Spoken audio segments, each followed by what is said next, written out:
Hello friends, welcome to my YouTube channel. आज के session में हम डिस्कस करेंगे मेथड्स ऑफ बी कीपिंग। जो मधुमक्खी पालन की जो विधियां हैं उनके बारे में हम डिस्कस करेंगे कि किस प्रकार से कौन सी विधि के अंदर यूज में लिया जा रहा है, जो बी कीपिंग की जा रही है उसके अंदर। ठीक है, तो सबसे पहले हम डिस्कस कर रहे हैं मेथड्स ऑफ बी कीपिंग, जो मधुमक्खी पालन जिसे कहा जाता है। इसमें क्या होता है कि जनरली पॉइंट्स वगैरह हम देखें तो जो मधुमक्खी पालन होता है उससे क्या है कि अधिक से अधिक शुद्ध शहद प्राप्त करना ही क्या रहा है, इसका मुख्य उद्देश्य रहा है प्राचीन काल से ही। और प्राचीन काल से ही मधुमक्खी के छत्तों से शहद प्राप्त किया जा रहा है। जो प्राचीन काल से ही क्या किया जा रहा है, मधुमक्खियों का जो शहद वगैरह है वो प्राप्त किया जा रहा है। मधुमक्खी पालन की दो विधियां होती है, मेथड्स ऑफ बी कीपिंग। इसकी दो विधियां हैं। पहली है जो पुरानी ओल्ड मेथड वगैरह है जिसे इंडिजिनस मेथड कहा जाता है, और एक है न्यू साइंटिफिक मेथड वगैरह। जो साइंटिफिक मेथड है, आधुनिक वैज्ञानिक विधि है, उसके द्वारा मधुमक्खियों को पाला जाता है। जिसे आधुनिक वैज्ञानिक विधियों के द्वारा मधुमक्खियों का पालन करना ही एपीकल्चर कहलाता है, और इनसे प्राप्त उत्पादों का ही उपयोग में लिया जाता है, जैसे मोम वगैरह हुई या वैक्स वगैरह। तो एपीकल्चर की भी जैसे यहां से हम डेफिनेशंस वगैरह दे सकते हैं कि आधुनिक वैज्ञानिक विधियों के द्वारा मधुमक्खियों का पालन करना एवं इनसे प्राप्त उत्पाद यानी कि मधु, शहद जिसे कहा जाता है, और मोम वगैरह वैक्स प्राप्त करना ही एपीकल्चर कहलाता है। तो सबसे पहले हम डिस्कस करेंगे जो ओल्ड इंडिजिनस मेथड है, पुरानी या देसी विधि जिसे कहा जाता है, इसके बारे में हम सबसे पहले डिस्कस करते हैं। तो इसमें क्या होता है कि जो प्राचीन काल से ही उपयोग में ली जा रही है यह विधि, तो इसके अंदर क्या होता है कि जो मधुमक्खियां होती है, हीव्स वगैरह, जैसे जनरली हम देखें प्लांट्स वगैरह होते हैं, रॉक्स वगैरह, इस पे क्या है कि जैसे या फिर चट्टाने वगैरह पे या इमारतों पे, तो जनरली जैसे प्लांट्स वगैरह पे होती हैं छत्ते वगैरह, हीव्स वगैरह, तो इनके अंदर क्या होंगे, वो कॉम्ब्स वगैरह होते हैं। ठीक है, तो इनके अंदर एक वगैरह प्रोड्यूस करती है क्वीन हनी बी, वर्कर्स वगैरह होते हैं जो इसके अंदर फंक्शंस का कार्य करते हैं, हनी कलेक्शंस वगैरह का। ठीक है, तो इस प्रकार से क्या होती है कि जो हनी बीज वगैरह होती हैं इसके अंदर, जैसे जनरली हम डायग्राम के थ्रू देखें,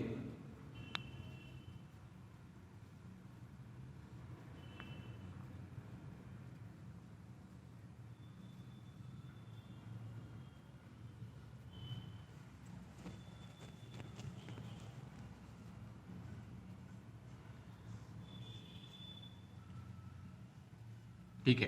तो इसके अंदर क्या होता है कि जनरली जो इसकी बॉडी है 3 पार्ट्स के अंदर डिवाइडेड होगी। ठीक है, ऊपर वाला पार्ट हेड,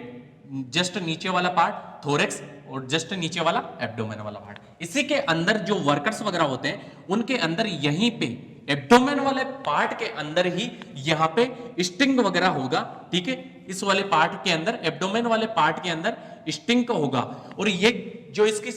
जो ग्लैंड्स वगैरह होती हैं उससे क्या है कि अटैच होता है, एक तरीके से गुच्छे नुमा संरचना बनाकर ये अटैच होता है यहाँ पे एब्डोमेन वाला पार्ट के अंदर। ठीक है, क्लियर है यहाँ पे। और जो हीव्स वगैरह होंगे वहां पे क्या है कि जो वर्कर्स वगैरह हैं, न्यूली वर्कर्स इसके वेंजर का काम करेंगे छत्ते के अंदर, और जो इसके एक हफ्ते के बाद में जो वर्कर्स वगैरह होंगे वो इसके अंदर हनी कलेक्शंस का कार्य करेंगे, पोलन कलेक्शन का कार्य करेंगे। ठीक है, तो ये छत्ता वगैरह है, इसके अंदर क्या करते हैं जनरली जो मक्खियां वगैरह हैं बैठी हुई हैं। ठीक है, तो यहाँ पे नीचे क्या करते थे वो लोग, यहाँ पे धुआं वगैरह करके, धुआं वगैरह कर दी, तो इससे क्या होती थी, जो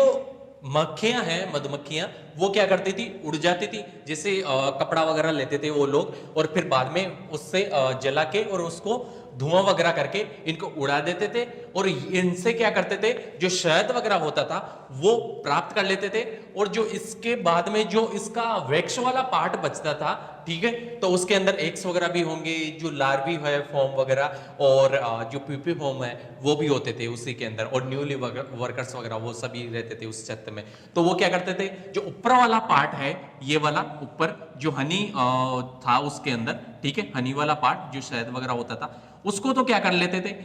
हटा लेते थे, ठीक है, ऊपर वाली जो टोपी वगैरह संरचना होती है उसको हटा लेते थे, और जो नीचे जो बचा ये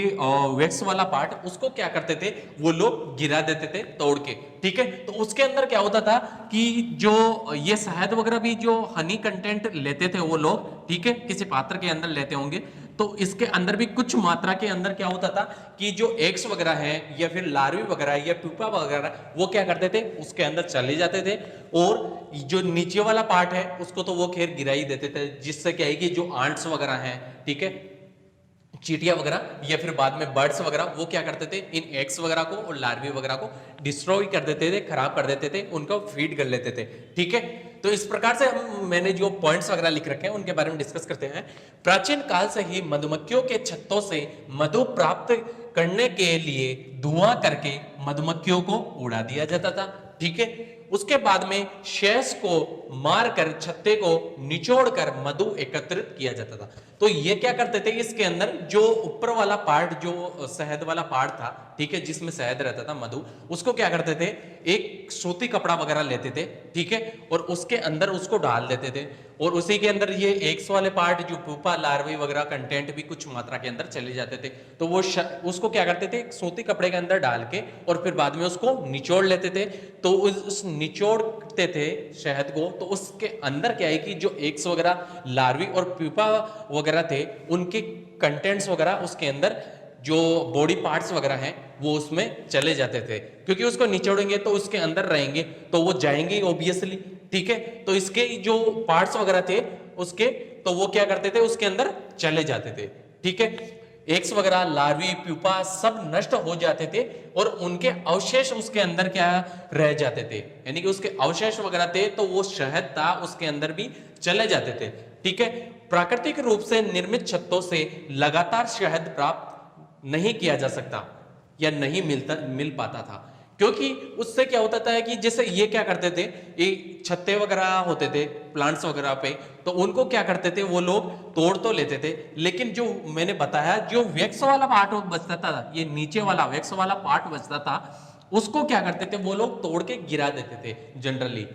फिर बाद में तो क्या है कि दोबारा से जो वर्कर्स वगैरह हैं उनको डेवलप करना पड़ता था, ह्यूज वगैरह छत्ता वगैरह, तो कितना टाइम लगता था। तो रेंडमली लगातार तो इनसे क्या है कि शहद वगैरह प्राप्त कर नहीं सकते, क्योंकि कितना टाइम लगता है, इनको काफी टाइम लग जाता है कि दोबारा से ये उड़ के जाएंगी, फिर बाद में दूसरे प्लांट्स वगैरह है या उसी प्लांट्स में बैठेंगी और फिर बाद में अपना छत्ता डेवलप करेंगी और फिर बाद में ये हनी कंटेंट वगैरह शहद वगैरह बनाएंगी। तो यहां तक आप लोगों को समझ में आ ही गया होगा कि जो अपनी जो पुरानी देसी विधि है उसके अंदर किस प्रकार से यूज में ली जाती थी और किस प्रकार से ये शहद वगैरह प्राप्त किया जाता है। और इस टाइम पे भी काफी बार जनरली हमें देखने को मिल जाता है, यानी कि ये इंडिजिनस जो मेथड वगैरह है वो काफी बार घरों के आसपास में जो छत्ते वगैरह होते हैं उनको तोड़ते हुए काफी लोग देखे जाते होंगे, ठीक है, आप लोगों ने भी देखा होगा। तो यहां तक आप लोगों को क्लियर हो गया होगा, तो इसको राइट डाउन कर लीजिए आप लोग, ठीक है, क्लियर है।